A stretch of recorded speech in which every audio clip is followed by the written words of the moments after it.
Okay, so I'm back. The Go Against Team Killing show is back. We just got to reposition the camera here, reposition up there. Sometimes I put the laptop to the side here. So I'll show you to the side here. Where this notebook is, and it just has me crank. It just has me crooning. It just has me crooning my head a lot. So I don't know. Uh, but I finally got the Screencaster-O-Matic back online. So I finally got Screencaster-O-Matic back online. So O'Malley back online. So let's uh let's uh get to business here. We only have 15 minutes to talk about team killing and show you my introductions to setting up the game here. The game won't start in 3 days, and 72 hours is maybe 3 more additional days, so 6 days altogether, perhaps. The game won't start, but then the counter won't start either, so I can input as much values as I can into the valuenator here, but it won't calculate my score. So yeah, I'm trying to starting to build a small army of ghouls here, and I'm going to start building infrastructure, but I don't have any gold. I don't have any gold to destroy these farms, so in perhaps 6 days' time, I'll have something to show you in regards to building my infrastructure. But here we have here this is the benefit of having of not having what's one of the benefits of not having of not having to need food. You can destroy your farms and save some space. So maybe we'll put maybe we'll put those 25 acres of land down here. I need to start building some stables though. Oh, and I've learned we're gonna try and go dungeons too, because the dungeons we found out that they have the benefit of performing at least half a gold coin for each prisoner. They'll do half a gold coin. So if you have two prisoners, it'll be like a certain amount of gold coins. If you have 100 prisoners, there'll be 50 gold coins additional. So it'll be beneficial to have lots of prisoners by attacking weaker provinces, or perhaps cleaning out your province of inactives. You will be able to capture a lot of their soldiers. My kingdom is called Griffins and Gargoyles, named after the fictional D&D parody of D&D on the new Edgy Archie. Riverdale's the show. The show's called Riverdale, but it's called Edgy Archie. And because of all the teen angst in the show, a lot of the dark drama, darker this, darker that, sort of like how there's a new trend of films like 13 Reasons Why of teenagers just going dark and stuff. So uh, childhood classics of going dark and stuff. Um, for example, Anne of Green Gables is going all LGBTQ and that's which is a good thing. But it's also very dark too.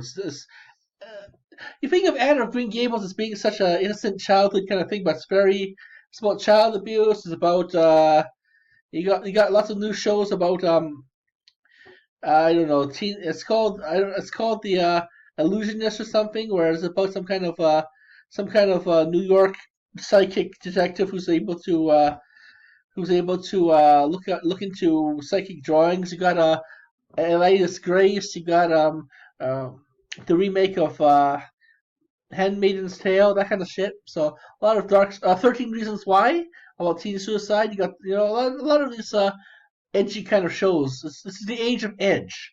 This is the age between zombies and stuff. The age before zombies. So in this case, we're gonna try and call ourselves Griffin and Gargos from the show Riverdale. Just to make homage to it.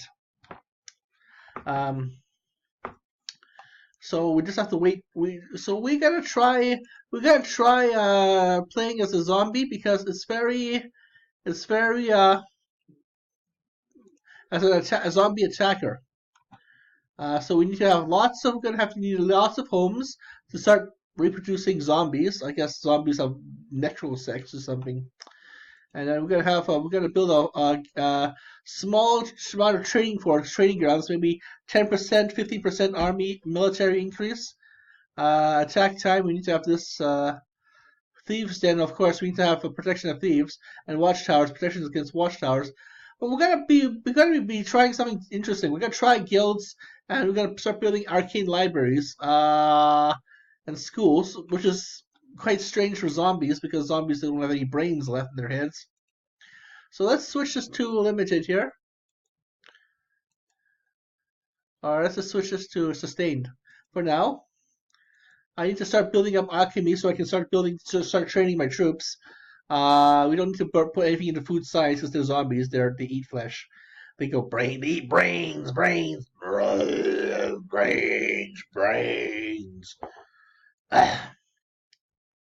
The good thing about picking zombies is if anyone interacts with your province, such as attacking it or thieving it, or just interacting with it, after it, just doing anything in your against your province, interacting with your province in a negative way, they have 50% of chance of getting plagued.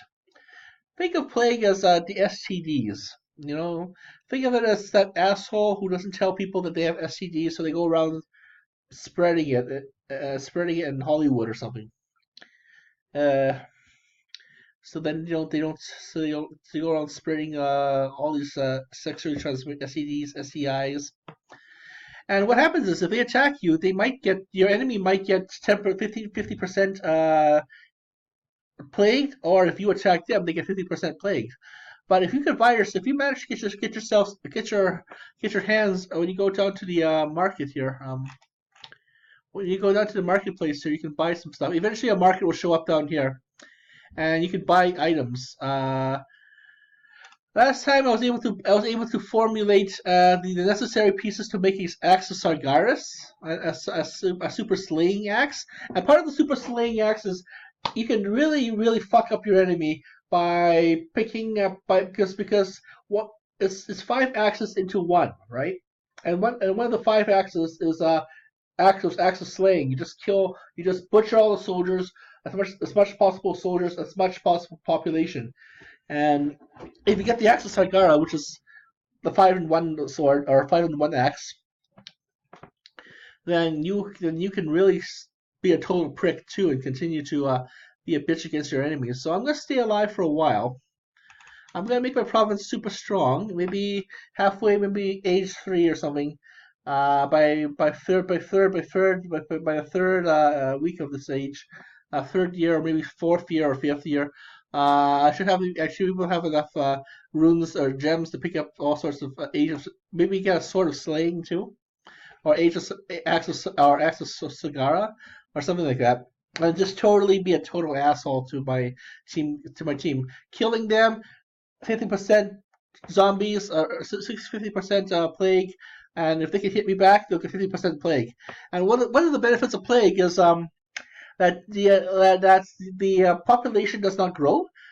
See what happens if you build a bunch of houses, the population will grow automatically. See, maximum population is 400 right now.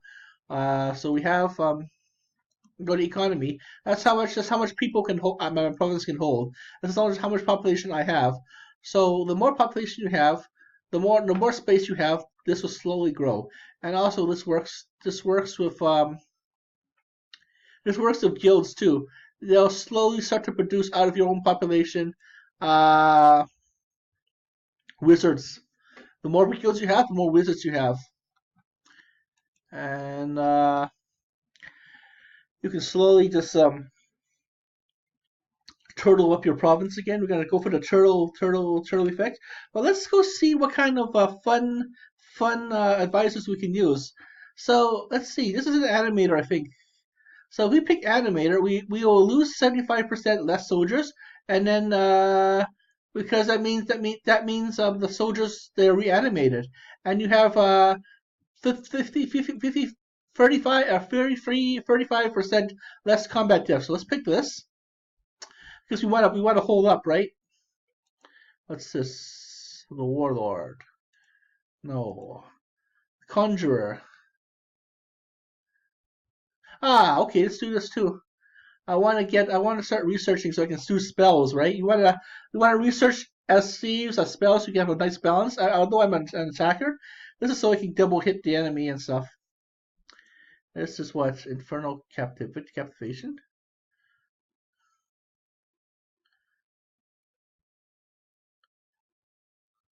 Hmm. Huh. Okay, I'm not sure what that does. Attack time, the captain, the undead captain, food consumption. I'm not sure if I mean our soldiers don't even need food, so we don't need that. Attack. Okay. The warlord, the militant. Oh, it's because I'm picking soldiers, right? Shit. If I picked undead, the revenant. Oh, so I have 45. It's not just I have 50, but I'll also have 65% plague. Him plus my 50%, 65. Ooh, we're gonna spread lots of stars. Let's pick him, or it, or she, or they. Undead necromancer. Ooh, ghost workers. Ghost worker spells. This is interesting because if you cast ghost worker spells, then you have an extra workforce to produce shit. So okay, so the necromancer.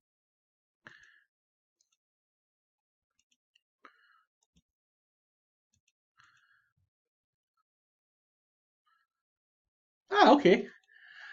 So in this case, you have 25 or 50, 25% less training time for your soldiers. So you can start training more soldiers quickly, more efficiently. And also, each day you have 5% chance of turning your prisoners who are just languishing in there into elite soldiers. So that might be useful. The mortician.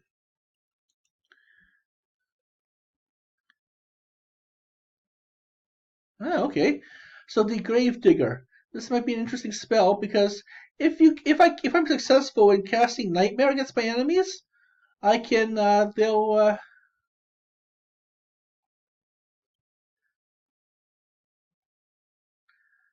I think in this case and the enemy soldiers will attack me if I'm casting nightmares on myself on my enemies. So what's up here? If I have a large army, if I have a large army, then I'll be able to cast nightmares on them and capture their army, and they'll have no choice but to attack me and kill off their own soldiers, which no one gets it.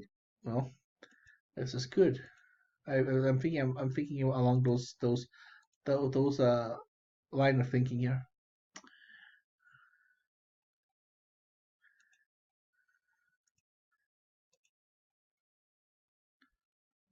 Hmm.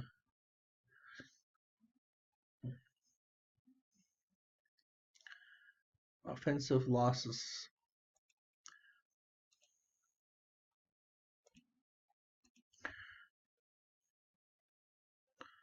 So I'll lose if I fail an attack. That means I'll lose less. Okay. So I call myself the Gargoyle King, Griffins and Gargoyles. Hopefully, this is my first time playing as an attacker. Last time I had a good run because I didn't really attack my enemies, my own teammates too quickly.